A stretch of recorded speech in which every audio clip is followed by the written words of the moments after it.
अब खुश हो गए आप? आ गया मैं आपके गांव में।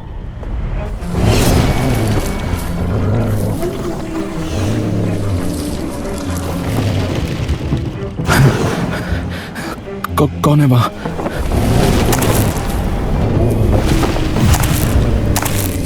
अर्जुन भेड़िए को अपने पास आता देख उठ खड़ा होता है। अगर मैं भागने की कोशिश करूंगा तो ये एक झपट्टे में मेरा खेल खत्म कर देगा।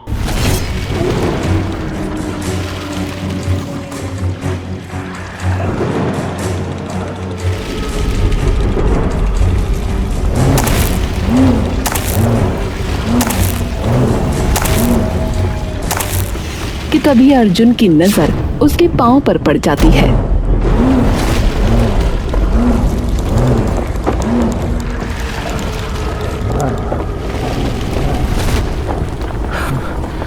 हे शिव शंकर, हे भोलेनाथ, रक्षा करिए। हे प्रभु, रक्षा करो।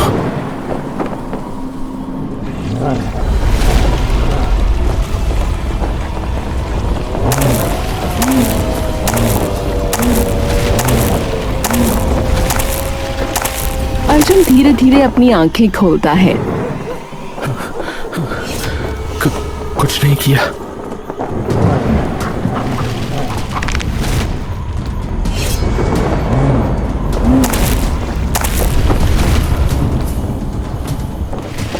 अर्जुन कुछ देर वहीं खड़ा रहता है।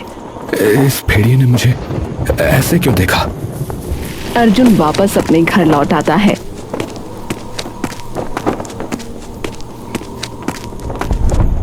अर्जुन चुपचाप अपने बिस्तर पर लेटा उसके साथ हुए हादसे के बारे में सोचता रहता है। उस भेड़िए ने कुछ भी नहीं किया, क्यों? तभी अर्जुन की मां अंदर आती है। अरे अर्जुन, आ भी गया तू? हाँ मां, बस अभी ही आया, कुछ देर पहले। तो फिर मुझे बताया क्यों नहीं? तेरे लिए कुछ बना दूं? नहीं, भूख नहीं है। माँ देखती है कि अर्जुन कुछ परेशान है। क्या हुआ? तो इतना परेशान क्यों लग रहा है? अर्जुन थोड़ी देर तक यही सोचता रहता है कि वो अपनी माँ को ये बात बताए या ना बताए। क्या हुआ? कुछ बोलेगा? माँ, आज ना जब मैं तालाब में नहा रहा था ना तो क्या? तो वहां एक भेड़िया आ गया था। उसकी माँ के मन में न जाने कैसा ज्वार उठा। क्या? माँ डरो मत माँ, मैं एकदम ठीक हूँ। उसने मुझे कुछ नहीं किया माँ। कमबख्त भेड़िए, पता नहीं कौन सा श्राप लगा हुआ है हमें। पहले तेरे पापा को मुझसे छीना और अब तेरे पीछे पड़ गया। वही पूछना है माँ कि पिताजी के साथ क्या हुआ था।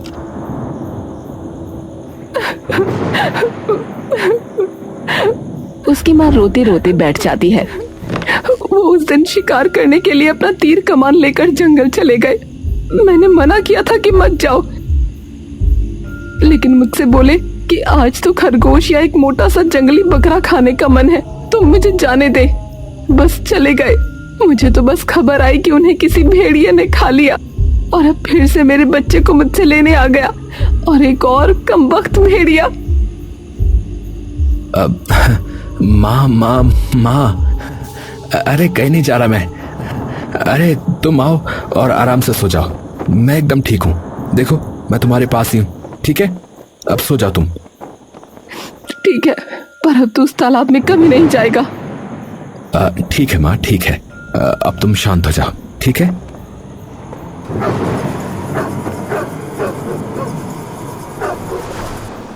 अर्जुन अपनी माँ को उनके कमरे में लिटाकर वापस आ जाता है।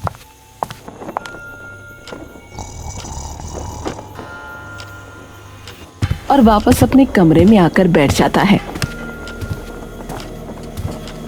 अपने पिता के बारे में वो सोचने लगता है। वो अलमारी में से एक एल्बम निकालता है।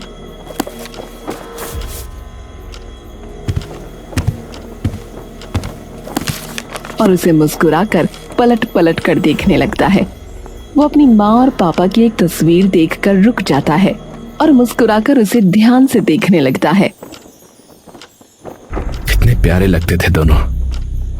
अर्जुन की नजर तभी तस्वीर में खड़े अपने पिता के पहने ताबीज पर जाती है। अर्जुन उस तस्वीर को अपनी आंखों के और करीब लाता है। अरे ये क्या? ये तो वही नाखून है जो उस भेड़िए के पाँव में। अर्जुन तभी ऊपर देखकर उस ताबीज के बारे में कुछ बातें याद करने लगता है। अर्जुन 5 साल का है और अपने पापा की गोद में बैठा है। पापा ये क्या है? ये नाखून। छी, गंदा। अरे ये कोई ऐसा वैसा नहीं, ये शेर का नाखून है रे। मैंने जब पहली बार शेर का शिकार किया था ना, तो मैं बड़ा खुश हुआ था। तो मैंने क्या किया पता है?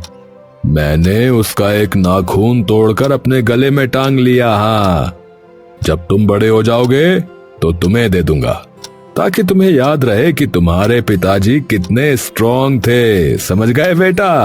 ठीक है? ठीक है। वो नाखून तो शेर का था, फिर उस भेड़िए के पैर में कैसे आया?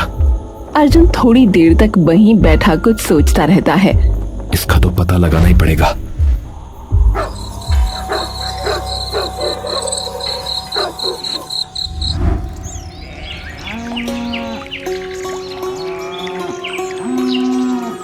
अगले दिन सुबह होते ही अर्जुन फिर से जंगल की तरफ चल पड़ता है।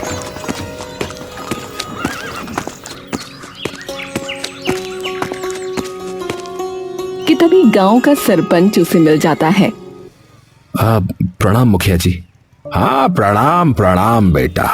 और सुनाओ अर्जुन बेटा, कहाँ चल दिए सुबह सुबह? बस ऐसे ही जंगल की तरफ जा रहा था। ओहो, क्या काम आ गया भाई? बस एक भेड़िया है, उसी को ढूंढने जा रहा हूँ। हैं? भेड़िए को? अरे तेरा भी वैसे ही मरने का इरादा है क्या भाई? अरे मुझे कुछ नहीं कहेगा वो। हैं? क्यों नहीं कहेगा? अरे तू उसकी लुगाई है क्या? हैं? अरे चलो आप जाने दो, कोई नहीं। अच्छा वैसे एक बात बताओ, आप उस भेड़िए के बारे में जानते हो जिसने मेरे पिताजी को खाया? मैं क्यों जानूंगा भाई? मुझे तो जब खबर आई थी तेरे पिता की कि उसे किसी भेड़िए ने खा लिया है, तो अब क्या बताऊं, मैं तो डर के मारे 2 दिन तक बाहर भी नहीं निकला था बेटा। हाँ। तो उस दिन के बाद कोई हादसा हुआ इस तरीके का इस गांव में? अरे अरे शुभ शुभ बोल बेटा, शुभ शुभ बोल। ये क्या बोल रहा है तू? है नहीं नहीं, ऐसा कभी नहीं हुआ फिर बेटा। अच्छा ठीक है सरपंच जी, चलता हूँ, नमस्कार। अरे बेटा, आप मेरी चिंता मत करो, आप आराम से जाओ। हाँ, चल ठीक है बेटा।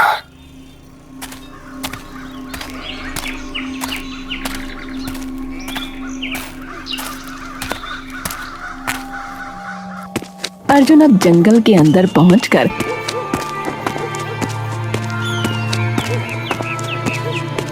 फिर उसी तालाब के आसपास उस भेड़िए की खोज शुरू कर देता है।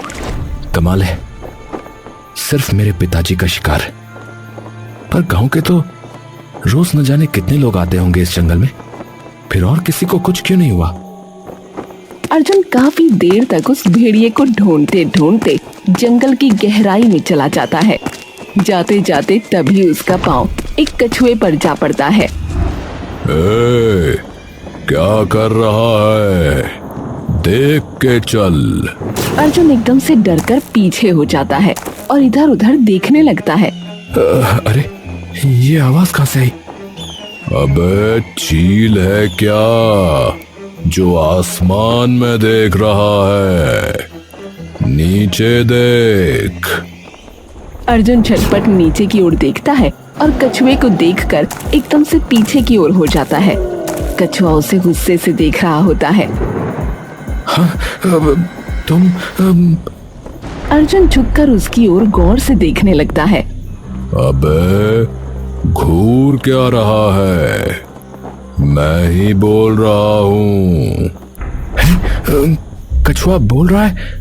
अबे, तेरे दादा की उम्र का हूं, तमीज से बात कर। पीठ पर चढ़ गया होता तू मेरी। अरे अरे, माफ कीजिएगा, क्षमा कीजिएगा, मैंने ध्यान नहीं दिया। तो ध्यान था कहाँ? क्षमा कीजिए, पर आप ये बताइए कि आप बोल कैसे पा रहे हैं?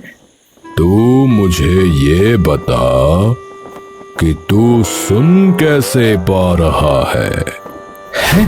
ये तो मैंने सोचा ही नहीं। सही बात कही आपने। इतनी अंदर क्या कर रहा है भाई तू जंगल में? मैं वो क्या कर रहा है? वाह, और लोग मुझे कछुआ कहते हैं। अबे, क्या मुंह में बांस चला गया? जल्दी बोल। वो मैं यहाँ एक कछुए को ढूंढने आया था। मुझे? सॉरी, भेड़िए को एक भेड़िए को ढूंढने के लिए। वो पूरा ध्यान आप पे था तो तो अब ये भी बता दे कि भेड़िए को ढूंढने के लिए क्यों आया है? क्या मरने की इच्छा अधिक है या कुछ और कीड़ा है अंदर? नहीं, वो भेड़िया मुझे कुछ नहीं कहेगा। हैं? क्यों? तू पिताजी लगता है उसका क्या? बड़ा बदतमीज और खड़ूस है ये कछुआ। मैं अपने पिताजी के लिए ढूंढने आया था उसे। मतलब वो पिताजी लगता है तेरा? अरे, आप सुनेंगे मेरी बात या नहीं? देखिए, मैं जब 6 साल का था ना, तो एक भेड़िया मेरे पिताजी को इसी जंगल में मार के खा गया था।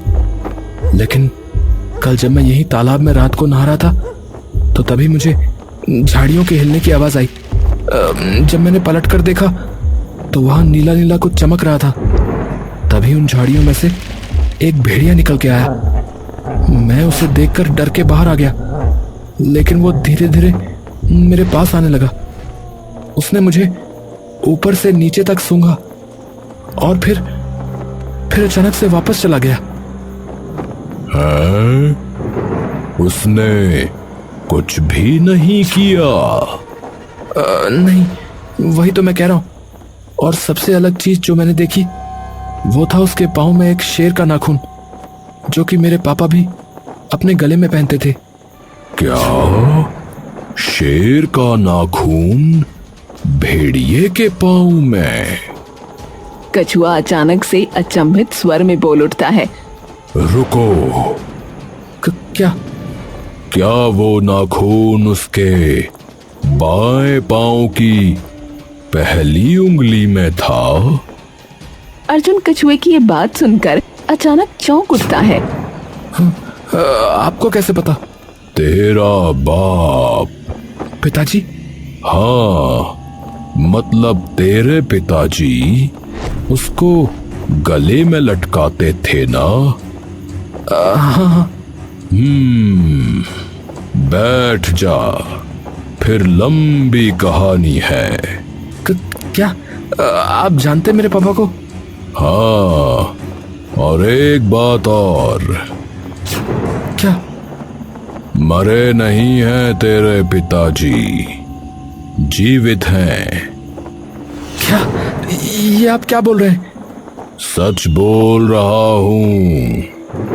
बैठ, पूरी बात बताता हूं।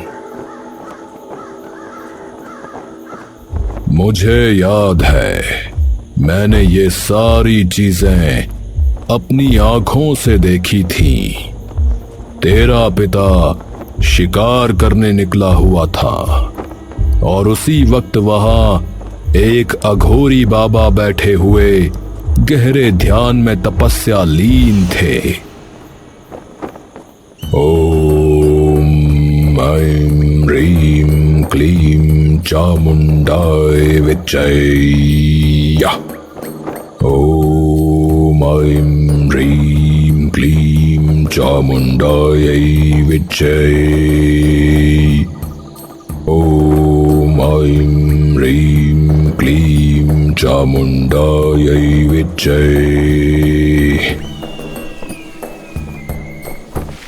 तभी उन्हें झाड़ियों के हिलने की आवाज आती है। वो देखते हैं कि सामने एक खरगोश झाड़ियों में छिपा हुआ है। वो निशाना उस खरगोश की ओर साधते हैं और तीर चला देते हैं, लेकिन खरगोश उस तीर से बच निकलता है। धत तेरे की, बच निकला। वो एक और तीर कमान से निकालकर धनुष में डालते हैं और उस खरगोश पे दाग देते हैं, लेकिन तीर खरगोश पे लगने की बजाय उन अघोरी बाबा को लग जाता है और अघोरी बाबा की तपस्या भंग हो जाती है।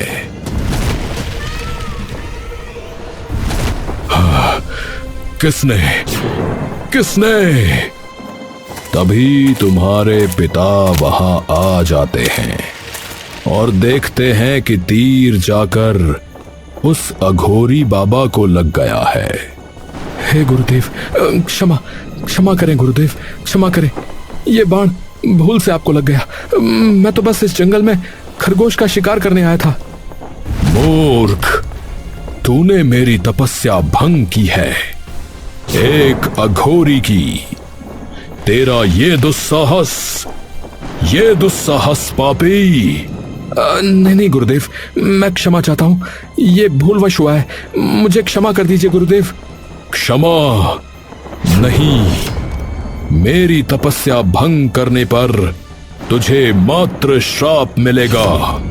नहीं गुरुदेव। जा, मैं तुझे श्राप देता हूं कि अभी और इसी क्षण से तू एक नर भेड़िए में परिवर्तित हो जाएगा। तू रात को भेड़िए का रूप धारण करेगा और दिन में मनुष्य का। और अगर तू अपने मानव शरीर में बाहर निकलेगा तो तुझे सूर्य अपनी गर्मी से राख कर देगा। वर्षा की हर बूंद तेरे तन को तलवार की धार बन चीर देगी। जब तू भेड़िया बन के इंसानों को खाएगा तब तुझे आत्मबोध होगा कि किसी निर्दोष की जान लेना और एक सच्चे अघोरी की तपस्या को भंग करना कितना बड़ा पाप है। जा, मैं तुझे श्राप देता हूं। नहीं गुरुदेव, ऐसा नहीं कीजिए। मेरे बेबी बच्चों का क्या होगा? तुझे अब सिर्फ वही जीव बचा सकता है जो न नर है न नारी, न आत्मा है न शरीर, न जानवर है न पंछी, जिससे हर मानव भय खाता है और मानव मृत्यु पर वही बन जाता है। बस उसके और जीवित शरीर के मिलाप होने के बाद तुझे वहां जाकर उस रूप में परम परीक्षा कहना है। वही परीक्षा जिसमें सत्य भ्रम का चेहरा ओढ़ कर सामने आता है, जहां निर्णय भावनाओं से नहीं आत्म बल से लिए जाते हैं। यदि वो इसे पार कर गया तो श्राप टूट जाएगा। तभी तेरे पिता भेड़िए में बदल गए और ये सब मैं डरा हुआ दूर एक झाड़ी से होता हुआ अपनी आंखों से देख रहा था। मतलब मेरे पिताजी जीवित हैं? हाँ। और उस पहले का क्या मतलब है? मैं भी पहले कुछ वर्षों तक इसी का उत्तर ढूंढ रहा था। तो मिला? तेरी तरह मंद बुद्धि नहीं हूं, बिल्कुल पता चला। तो जवाब है भूत। जब कोई भूत एक इंसान के शरीर पर कब्जा कर लेगा तभी सबसे पुराने पेड़ पर उस मंत्र से तुझे वो परम परीक्षा का सामना करने का मौका मिलेगा। पर अब मैं भूत कहां से लाऊं? और ये कौन सी परीक्षा? इसका तो मैंने कुछ भी नहीं पढ़ा। अबे 10वीं की परीक्षा नहीं है, तो मान न मान, मैंने सब पहले से ही सोच रखा है कि तेरे पिता को श्राप मुक्त कैसे करेंगे। तो चल मेरे साथ। लेकिन कहां? एक भूत से मिलने चलना है। कौन सा भूत? गधैया भूत। ये आपको कैसे मिला? मैं वर्षों से इसी जंगल में हूं, तो वो भी कई वर्षों से इसी जंगल में ही डोलता फिरता है।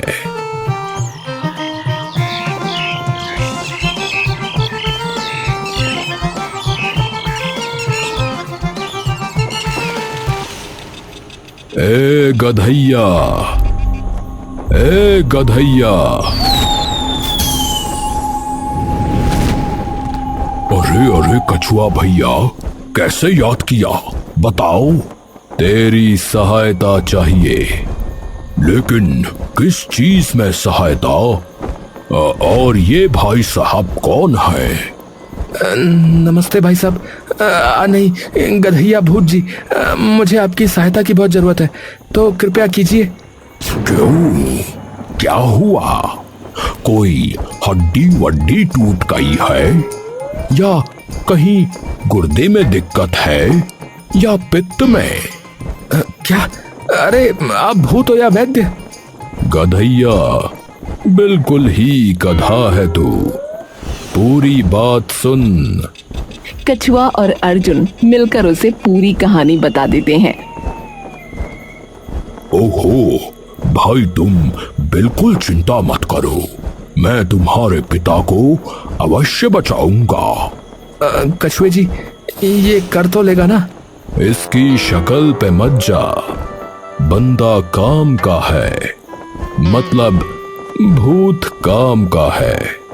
पर अब ये कैसे पता लगेगा कि इस जंगल में सबसे पुराना पेड़ कौन सा है? वो भी मुझे पता है। आपको पता कैसे है इन चीजों का? सीधी सी बात है, मैं कछुआ हूं। मेरा जीवन सबसे लंबा है हर जीव से।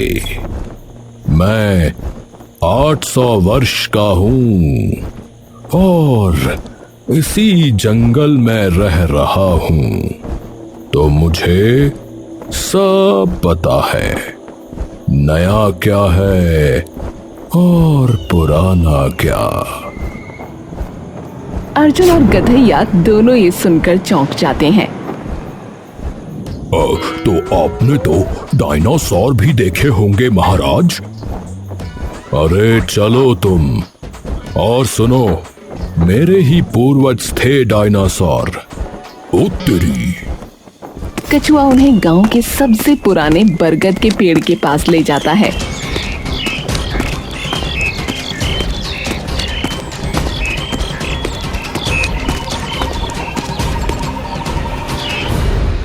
अब गधैया, इसके शरीर के अंदर चले जा। अभी लो। परम परीक्षा। तभी एक तरफ वो भेड़िया उनके सामने आ खड़ा होता है और दूसरी तरफ उसके पिता एक खरगोश पर तीर ताने खड़े होते हैं। गधैया तभी उसके शरीर से अलग हो जाता है। गधैया, तुम कछुए जी को लेके भागो यहाँ से। अरे पर तुम ये अकेले कैसे संभालोगे? मैं संभालूंगा। मेरी वजह से अगर आप लोगों को कुछ हो गया तो मैं खुद को माफ नहीं कर पाऊंगा। यहाँ तक पहुँचाने के लिए आप लोगों का बहुत बहुत धन्यवाद। अरे पर मैं तो भूत हूँ। वही तो, तुम इंसानों को डरा सकते हो, किसी भेड़िए या अघोरी वगैरह को नहीं। चलो जाओ यहाँ से। अर्जुन भेड़िए की ओर देखता है और फिर खरगोश की ओर। अर्जुन गहरी सांस भरता है। हाँ, सिर्फ आपके लिए पिताजी।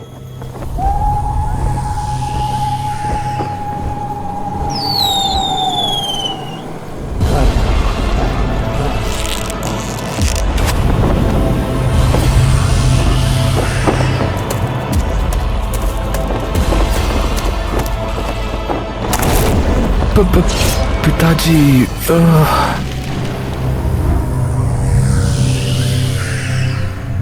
तभी अचानक अर्जुन की आंख खुलती है और वो देखता है कि वो उसी बरगद के पेड़ के पास खड़ा है। अर्जुन अपनी छाती में सिकुड़े हुए हाथ को देखता है। मैं तो एकदम ठीक हूँ, पर ये कैसे हुआ? तुम्हारी सच्चाई से पुत्र अर्जुन। आप वही हैं जिन्होंने मेरे पिताजी को। हाँ, परंतु अब मैं तुम्हारे पिता को उस श्राप से मुक्ति देता हूँ। तो ये सब जो हुआ वो बस मेरा वहम था? नहीं, वो सब सत्य था। तुम मात्र उस खरगोश को बचाने के लिए अपनी दर्दनाक मृत्यु को झेलते रहे। तुमने अपनी भी जान बचाई और एक निर्दोष जीव की भी। इसलिए मैं कपाल दत्त तुम्हारे पिता को उनके श्राप से मुक्त करता हूं। अर्जुन अघोरी के सामने अपना मस्तक झुका लेता है। धन्यवाद बाबा जी। अर्जुन जैसे ही सर उठाता है वो देखता है कि उसके पिता उसके सामने खड़े हैं। अर्जुन बेटा, आखिरकार आ ही गया मेरा पालनहार, आ ही गया।